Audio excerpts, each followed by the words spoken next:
مین time ہمیں join کر لیا ہے ایڈیٹر نور سہیل اقبال بھٹی نے۔ بھٹی صاحب، اسلام آباد میں ظاہر ہے کہ 3 ممالک کے وزراء خارجہ اس وقت موجود ہیں۔ پاکستان کی جو اسٹریٹجک امپورٹنس ہے وہ بہت زیادہ بڑھ گئی ہے۔ آپ کو کیا لگتا ہے، کیا دنیا یہ تسلیم کرنے لگی ہے کہ جب تک پاکستان ان چیزوں میں انوالو نہیں ہو جاتا ہے، سارے میڈیشن پروسیس میں، اس کرائسس کا آؤٹ کم نہیں ہے؟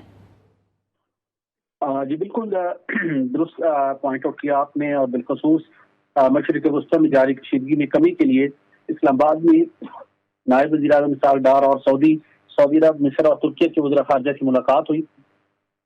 اور اس ملاقات میں پاکستان کے نائب وزیر اعظم وزیر خارجہ اسحاق ڈار، سعودی عرب کے وزیر خارجہ فیصل بن فرحان،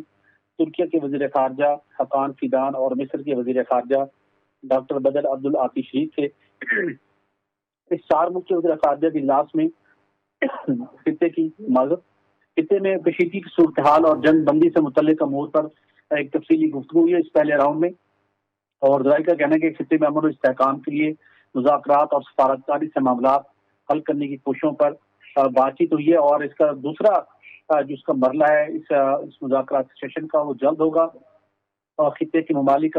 مل کر متفقہ طور پر یہ کوشش کر رہے ہیں کہ اس کشیدگی میں کمی لائی جائے اور جنگ بندی کی جائے، اور اس کے ساتھ جو بالخصوص ابنائے حرمت کا معاملہ ہے اور اس کے ساتھ ساتھ جو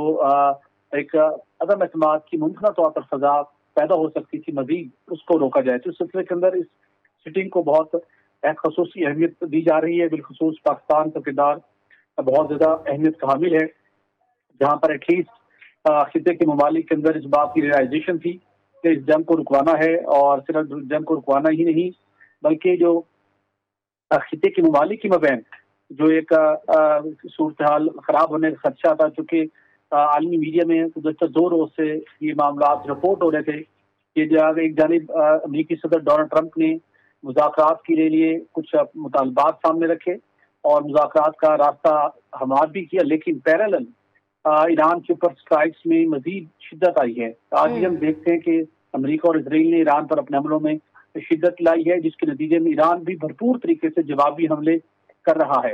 اور ایران کی جانب سے ریٹیلیشنز اٹیک کا سلسلہ جاری ہے، اور ایران نے کیٹیگورکلی کہہ دیا ہے کہ جب تک ہماری یعنی کہ ایرانی تنصیبات کو نشانہ بنایا جاتا رہے گا، اس وقت تک ریٹیلیشن اٹیکس بھی جاری رہیں گے۔ بریگیڈیئر ریٹائرڈ غضنفر علی صاحب، اس کے علاوہ ایڈیٹر نور سہیل اقبال بھٹی صاحب اور آسیہ کوثر ہمارے ساتھ موجود تھے۔ آپ سب کا بہت شکریہ۔